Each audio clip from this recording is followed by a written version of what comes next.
Hi, everybody. Here is another episode of Be Heard.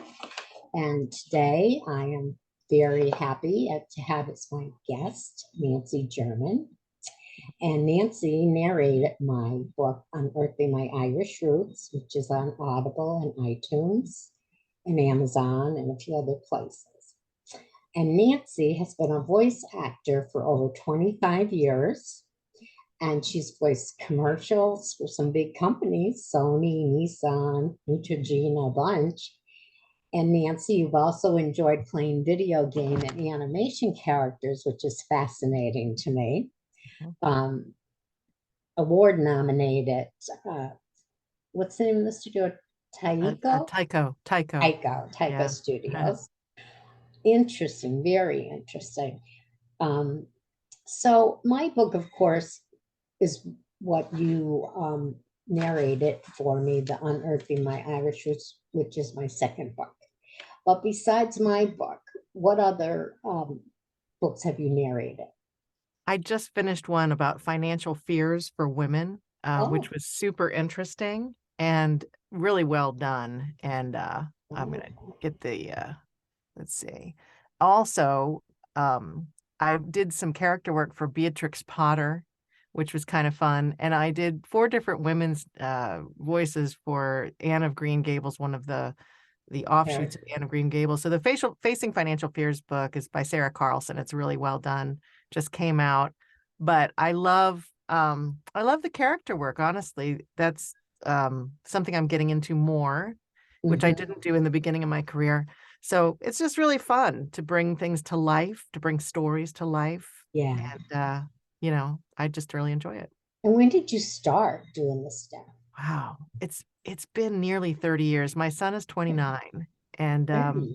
Wow. yeah, 25 that this is my first year full time in a while. Hmm. I've been on the side for 25, 30 years max, but that was more sporadic at the time. But I Yeah. actually began because one of my high school students, I was a counselor in schools, and she thought I was extremely funny, and she bugged me to join her casting roster. So I did on camera for a little while. Oh, And then really? driving in snowstorms and not getting the gig, I'm like, why am I doing this?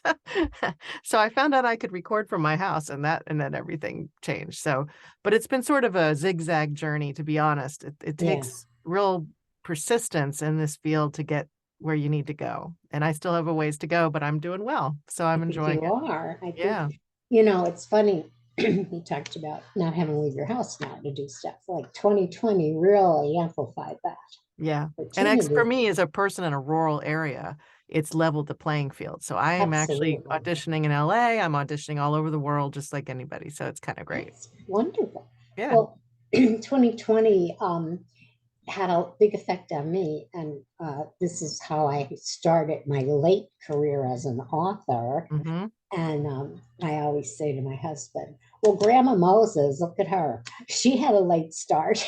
That's exactly right. I just posted this morning about a lady who did the Tough Mother run, which is like you climb over obstacles in the mud, all this stuff. She's 85 years old. So you're never too old Wow. I mean, to no, you start.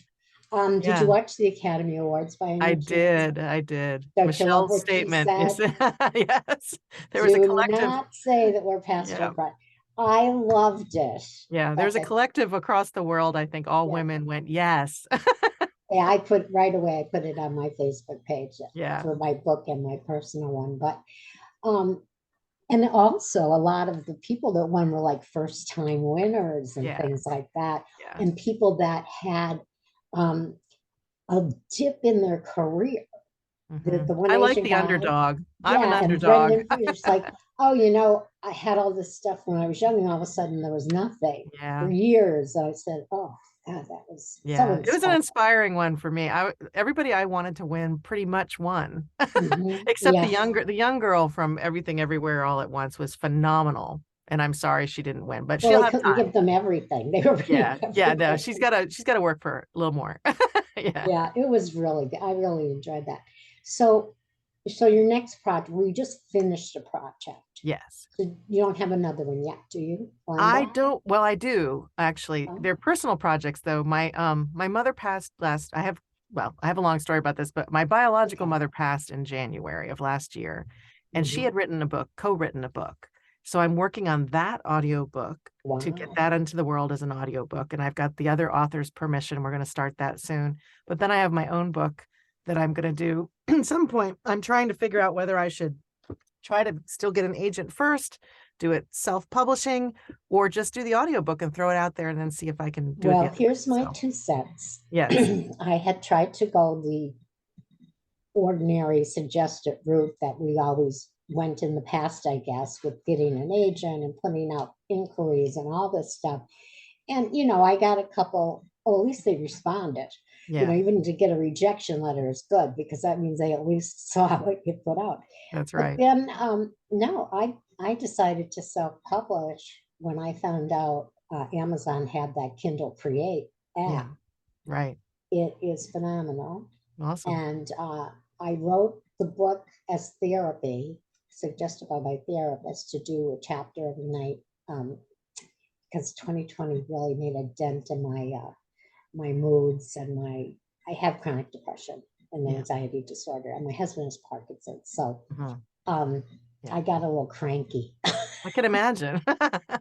Yeah. So the first thing I found out was I moved to Florida like 20 years ago, and I had been on an antidepressant for like 30 years. And so I got a new psychiatrist here, and she said, "You're taking Zoloft?" I said, "Yes." She said, "How long have you been taking it?" I told her. She said, "And the dose?" She said, "You're taking the same dose for 30 years. Yeah. It never occurred to me that it's not working. It's like a placebo now.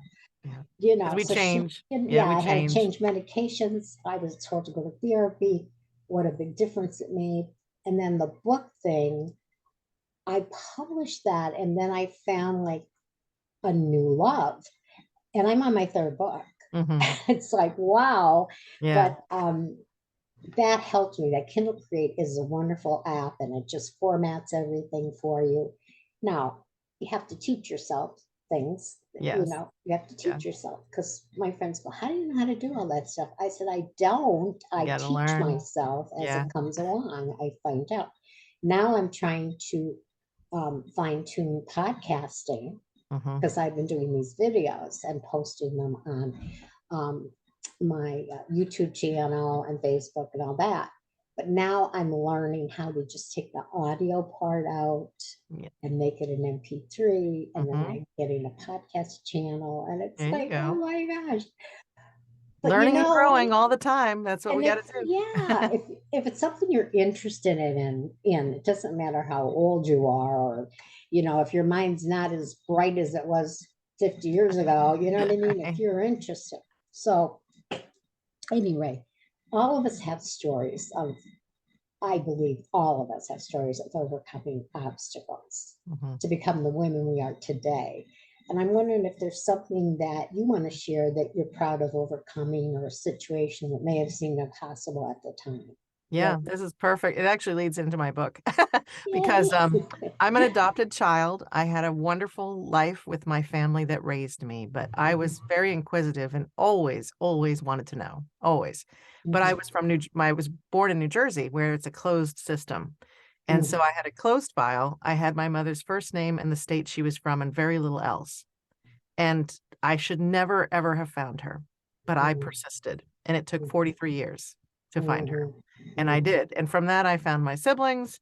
I found my father, who's been passed. I got all my genealogical stuff. I got all the answers I needed to kind of, resolve all of those things. And I just feel incredibly blessed, because technically I never should have found her. In fact, when we reunited, we called the adoption agency, and the lady said, "I ran to my file to see what I gave you, because I did not give you anything, and you still found her."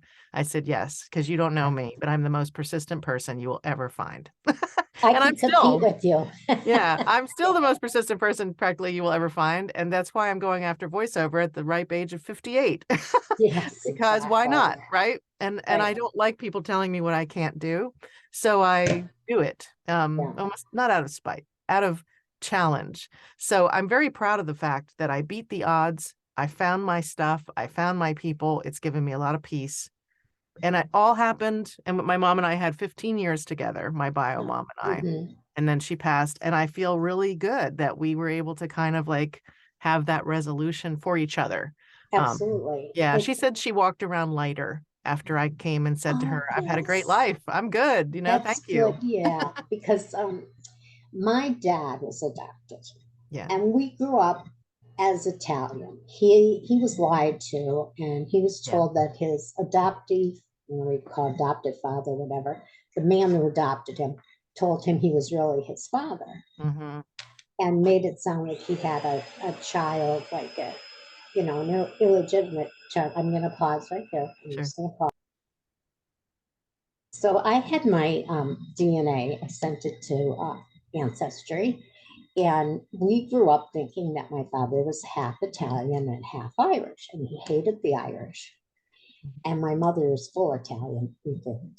And anyway, it comes back, and it takes a long time, And I open up the envelope, and it says, on your father's side, your father is 100% Irish. Hardly anyone's 100% of anything. That's Never, I amazing. know, but he Right. was.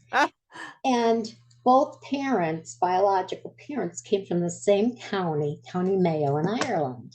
Mm-hmm. That's not where they got together. Okay. Mm-hmm. And so now I start researching this and getting other people on the tree that I know they'll tell you how many centimeters or whatever millimeters of linkage DNA you have in common, I guess.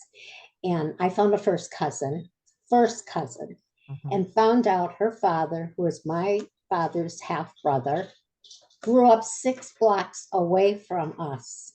Mm-hmm. 6 blocks away from us. Like And my crazy. father never knew it, that he had a brother. I'm sad for him that he never knew. Although if he hated the Irish, it might have been really tough. If he found Well, yeah. I'm 100%. Yeah. And so then I started writing that second book, because now I found out such stuff that I didn't know, because I wasn't really interested in Irish history Yeah. before that. And it turned out I traced back on both sides to the 18th century. Mm-hmm. And my book is a semi-fiction historical book. Yeah. And why it's semi-fiction is the names are right, who they married, where they lived, all of that stuff. But I made a little story up for each of them. Yeah. You have to fill in the blanks a little I anyway. did. So Right? I kind of made up what they did, how they met, whatever, until I got into the 20th century, and then I had You more had the legitimate information. facts. Yeah. Yeah. So it came out very interesting for me. So I think my biological grandmother was right, the way Mm. it reads, from what I've learned about my biological grandfather.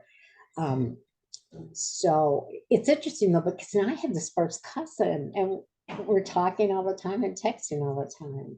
Yeah. Like, It's amazing. I mean, sadly I've lost two of my sisters since I found them, and they're younger than me. oh, But I still have two brothers, and my father was a very charming man. So we mhm. assume there are more out there. He was Stephen Still's manager at the height of CSNY. So we think that probably there's more, Yeah, But yeah. but no, to me, I love going like at night, I'll get on Ancestry and go down different rabbit holes to different places I and kind call of it the see where it same goes. exact. It's I really always say fun. down the rabbit hole. I say that Yeah. all the time. Yeah. But what I did is, with my tree, I just went vertical. I Hmm. try not to go horizontal. Yeah. Now you're getting into cousins, and I was trying to do the direct line. Yeah. And I think it's very interesting that both families ended up in Scranton, Pennsylvania, Yeah. from Ireland, Right. not having any linkage in Yeah. County You wonder Mayo. how those decisions were made at the Yeah, time, at the time. Yeah. Well, I know it seems like everybody ended up like in New York, Philly, or Boston, because they were Mhm. harbors, ports where they got dropped off. Yeah. And then from there, they would have relatives maybe that had already come earlier Yeah. and then migrated there. Or maybe like promise of work. Sometimes people would say, oh, hey, Yes, they're yes, hiring here, or whatever. But yes, no, yeah. I'm just so grateful because I know in many situations it doesn't end well when you find your biological people. You're a secret. You're a secret. Mhm. You're a dirty secret usually. Oh, well, So my dad, it was so funny because growing up, on his supposedly father's side, who we thought was his Italian biological father, who wasn't, that side of the family didn't really bother us that much. Mm-hmm. Now I know why. Yeah. And then in researching the book, I had people reach out to me to give me more facts, and they said that Mr. Tallow, that's the man who adopted my father, and he was married. His mother wasn't too happy about the whole thing for sure. Yeah. And his sisters, no, not his sisters, I'm sorry, his cousins worked in the orphanage. Mm-hmm. And they knew my father from the orphanage, and he was a cute little boy. He was 4 years old. Yeah. Which really upsets me. Yeah. That this man, if that really was his child, that he would leave him there for 4 years. Yeah. But it wasn't his child. No, right. And people weren't adopting a lot back then, because we're back in the 1920s, 30s. Yeah. There's always a stigma to it. I mean, even my grandparents, I was sort of special because I was the only girl of all the cousins, but they still were weirded out by the fact we were adopted. They just really didn't know what to do with that. Yeah. We were nice kids, but Yeah. they just were like, oh, It strange. never, I never cared. I remember when I was early 20s, and my mother said, here's your father's biological mother, because she had died. Mm-hmm. And her obituary was, so she showed me her picture. So then I knew who she was. Excuse me. They didn't tell me till after she died. So yeah, and you're like, I missed her. Jeez, no, and it's odd because I oh gosh, Nancy, when I started the research, I found out almost my whole block, kids I was friends with, half of them were my cousins. They were distant cousins. But you were related. The DNA thing is amazing. The DNA thing is amazing. My mom and I, having never seen each other for 43 years, had the same books on our shelves, had miniature dollhouse stuff. We both did. Gosh. I mean, and then my dad read big fat history books for fun, and I do too. So is there like a gene for that stuff? Because I was, and my brother and I sat down at a table to eat for the first time, and his kids were there, and they were laughing. We laugh the same. We have the same mannerisms.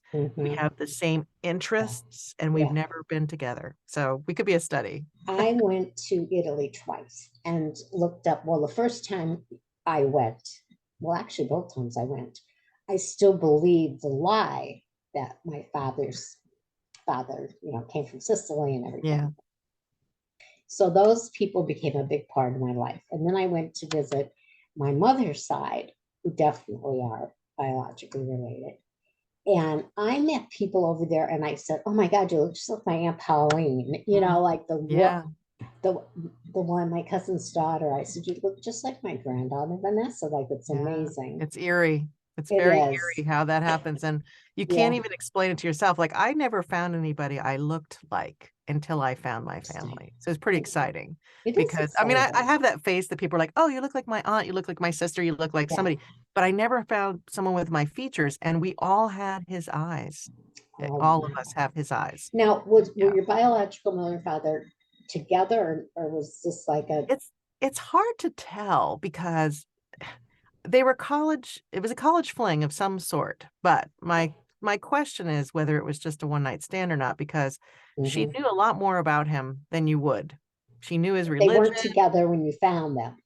No, well, he had passed. I missed him by 2 years. Sadly. They had never gotten married. Oh no, they were like, it was like a party in New Orleans where they met. But that's one of the first things I wanted to know, though, is if she was assaulted. I said, I will never ask you again if you were.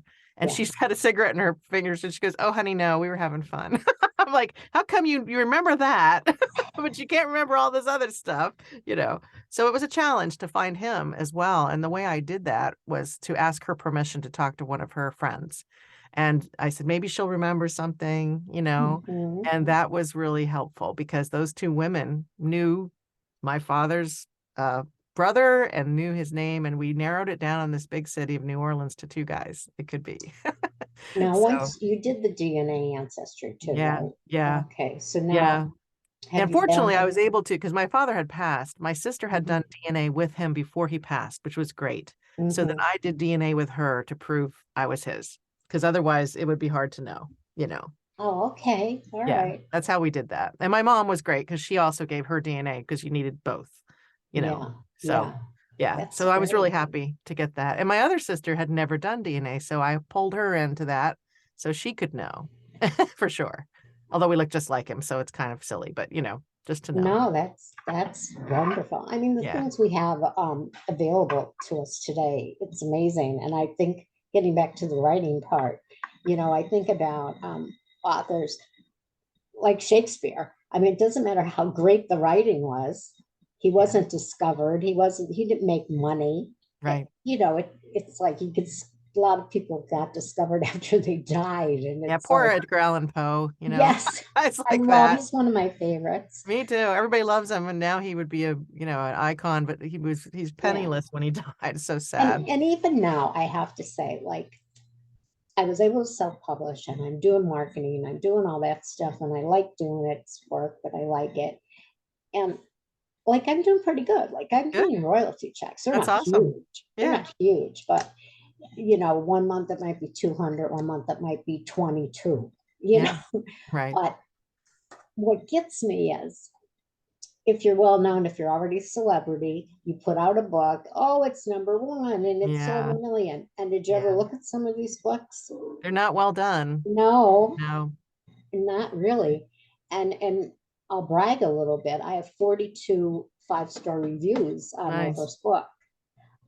And it's like, wow. And then I go read another book that they're saying is so wonderful. And I think this is even well written. This Yeah. is not well written. No. These days it's Anyway, about your presence online and all yes. of that and Well, whether you're known and exactly. So that has forced me to go on TikTok and things that I normally wouldn't on. And it's really hard because yeah. I don't have time to, I mean, I take care of my husband. Yeah. I'm very involved in my church. I hmm also have like a community group that I'm involved in. And that's so my spare time really is working on the literature and all that stuff. But Yeah. I like it and it's good for me because it keeps my identity strong. Yeah. Because a lot of times when a woman becomes a caretaker for a parent or a spouse, they lose their identity. Yeah, it's true. I did that for my other mom who got Mm, dementia, and we had mm. her in our house for 3 years, and it was tough. It was really tough. Yes, Yeah, she and was a that, sweet, like my mother who raised me was like the happiest little sweet person you'd ever imagine. But even that was hard, you know, because yeah, you become the nurse versus the daughter, and there's those well, lines, and it just gets weird. And exactly. yeah, So my husband is my third husband, but I'm with him 34 years. So I yeah, always say that shows it was them, not me, the other two. yes, right. And the other two, they didn't want to leave me or let me leave them. They were like, not happy about it. But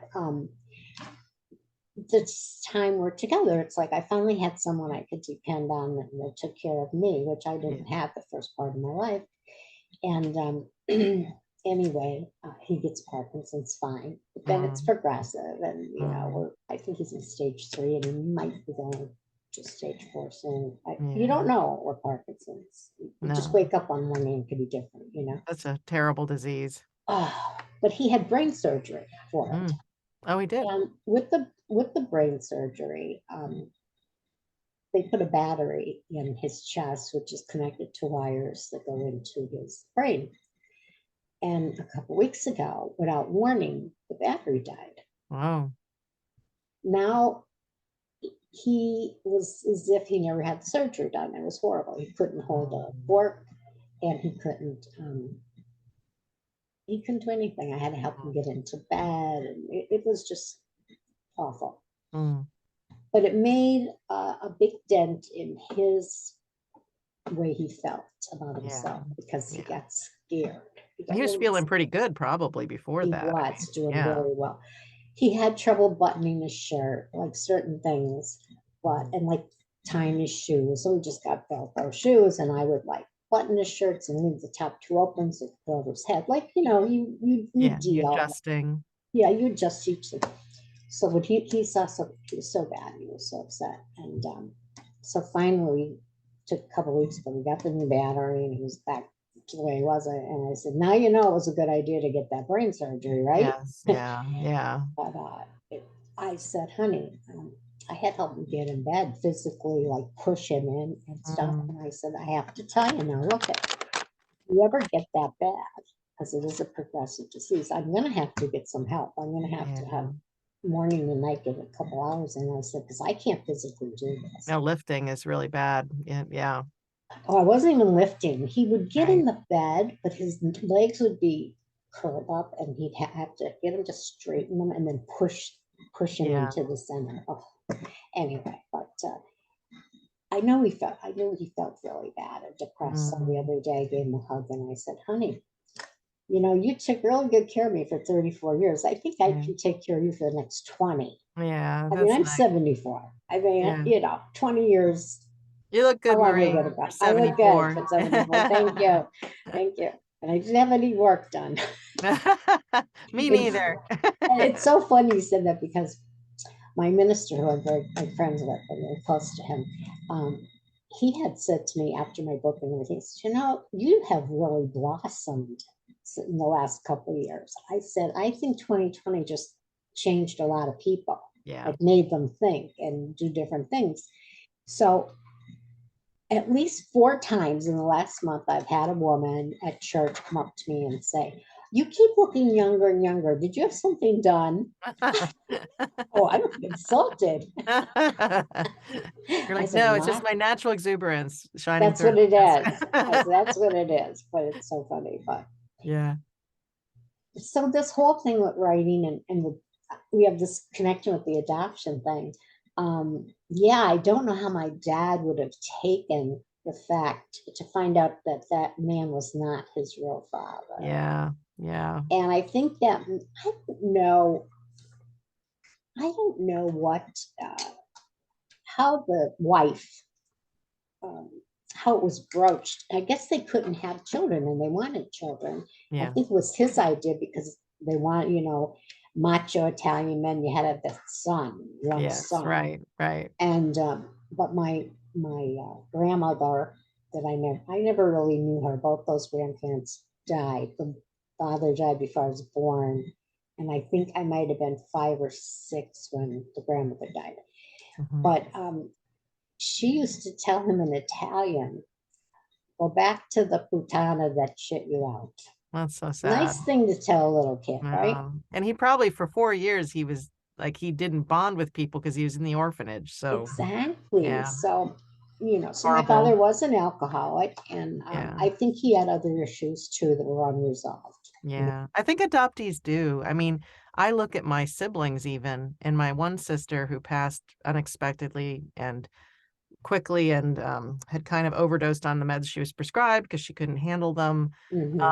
She had a horrible life compared to me, and she had more mental health issues. She had more problems, you know. So I think when you're adopted, it comes with this kind of baggage in a way from the beginning that you're not wanted, and you don't know why, or you might know a little Oh, bit, but you don't know why, you no, know. no. So I think it was, you know, a horrible situation for him, yeah, and he did the best he could. The alcoholism, of course, he was self-medicating his yeah, pain, and in that first book, I talk a lot about nurture versus nature, hmm, and something else called the third factor, which is we could get into another time. But basically, even if nurture and nature are involved and it looks like you're doomed, yeah, there's something else. And I think I had that, hmm, which I rose above both of those things, my yeah, genetics and my environment, yeah, growing up in an alcoholic home.